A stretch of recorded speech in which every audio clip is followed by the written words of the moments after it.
स्वागतं सुस्वागतं स्वागतं श्री साईनाथ स्वागतं.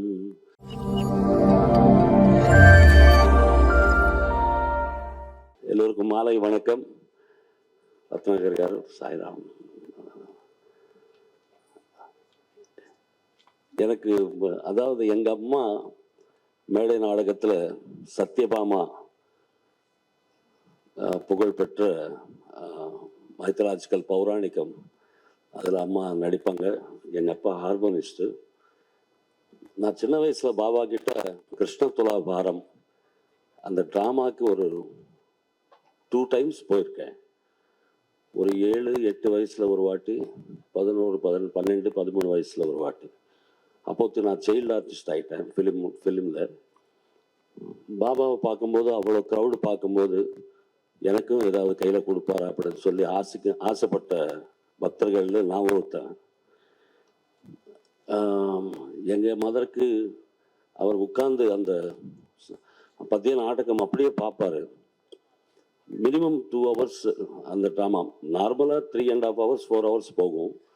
பட் அங்கே அந்த இது பண்ணிவிட்டு 2 hours கண்டிப்பாக பாபா உட்கார்ந்துருப்பார். அதுக்கப்புறம் பிறகு ஒரு 3-4 வாட்டி வாய்ப்பு கொடுத்தாரு. எனக்கு பெரிய சந்தோஷம் என்னென்னா, 70வது பர்த்டேக்கு ஒரு 35 லட்சம் பேரில் அவர் பாபா அவர்கள் தங்க ரதத்தில் வரும்போது எனக்கு ஸ்வாகதம் சுஸ்வாகதம் ஸ்வாகதம் ஸ்ரீ சாயிநாதா ஸ்வாகதம். இது முன்னாடி ஹெலிகாப்டர்ஸில் அந்த ஃப்ளவர்ஸ் கொட்டும்போது நான் அங்கே 13 சரணம் ரிப்பீட்டடாக பாடிட்டுருக்கேன். அதாவது 32 times. சுசீலம்மா அவர்கள், வாணி ஜெயராம் அவர்கள், சுனில் கவாஸ்கர் அவர்கள், எவ்வளோ பெரிய பெரிய ஜாம்பவான்கள் கோரஸ் பாடிட்டுருக்காங்க. திரும்பி பார்த்தேன், எனக்கு தெரியல. ஸோ திருப்பி 100வது ஆண்டுக்கு எனக்கு பாபா அவர்கள் வாய்ப்பு தந்ததுக்கு பாபாவுக்கு என்ன நன்றி சொல்கிறது தெரியல. பாடுவதற்கு, இந்த படத்தில் பாடுவதற்கு வாய்ப்பு தந்தாங்க சுரேஷ் கிருஷ்ணா அவர்கள். தேடிட்டே இருக்க லிரிக்ஸ் தெலுங்கில் பாடினேன் அந்த bit songs. Thank you so much தேவாண்ணே. ஒரு சின்ன வயசுலேருந்து, அதாவது இந்த ஜென்மத்தில் எதிரில் பார்க்குற தெய்வம், அவரை பார்க்குறதுக்கு சின்ன வயசில் அம்மா அப்பா கொடுத்தாங்க வாய்ப்பு. அதுக்கப்புறம் சினிமா கொடுத்தது அவர் பார்க்குறதுக்கு பாடகரா. அப்புறம் இந்த 100வது ஆண்டில் படத்தில் நீங்கள் சுரேஷ் கிருஷ்ணா அவர்கள் சார்பில் பாடுறதுக்கு வாய்ப்பு தந்ததுக்கு மிக்க நன்றி. Thank you so much. Good evening everybody. எல்லோருக்கும் என்னுடைய அன்பார்ந்த வணக்கங்கள். பாரதி பாஸ்கர் சொன்னாங்க, ஒரு ஆன்மீக அதிர்வலை வைப்ரேஷன் தான்.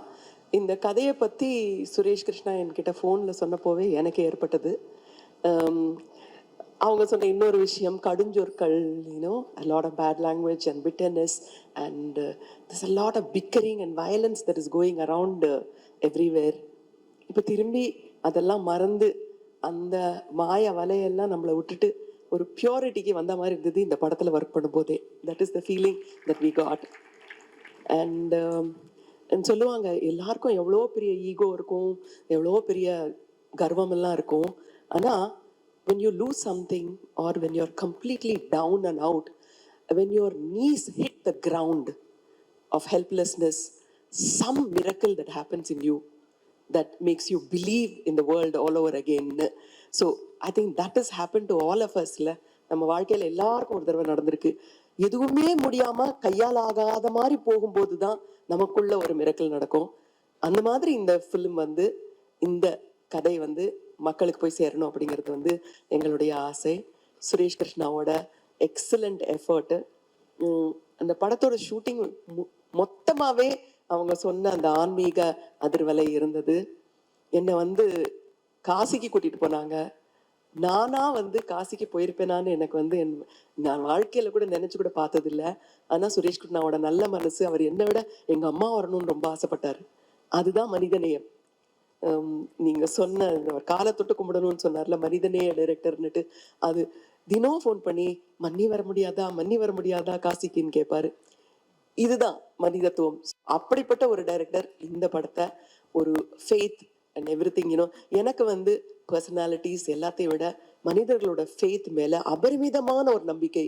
இன்னைக்கு இந்த ஹால் எல்லாத்துலேயுமே இருக்கிற அந்த நம்பிக்கை, ஃபெய்த்து எல்லாமே சேர்ந்து இந்த மாய வலைய, இந்த சுத்தி இருக்கிற அந்த ஸ்மோக் மாதிரி இருக்கிற ஒரு ஃபசாடை எடுத்துட்டு இந்த மாதிரி நல்ல எண்ணங்களோட இருக்கிற படங்கள் வந்து இன்னும் நல்லா இருக்கணும், எல்லாரும் சந்தோஷமா இருக்கணும்னு ஆசைப்படுறேன். இந்த படத்துல எனக்கு வாய்ப்பு கொடுத்த சுரேஷ் அண்ட் கிரீஷ் அவர்களுக்கும் என்னுடைய நன்றி. என் கூட ஒர்க் பண்ண எல்லா கோ ஆர்டிஸ்டுக்கும் அவங்க அளவுக்கு நான் சின்சியரா இருந்தேன்னா எனக்கு தெரியல, பட் அவங்க கிட்ட இருந்து நான் நிறைய கத்துக்கிட்டேன். ஸோ இது ஒரு பாடமாகவும் இருந்தது. இந்த அனுபவமே எனக்கு ஒரு பாடமா இருந்தது. எனக்கு பாடம் கொடுத்த எல்லாருக்கும் நன்றி.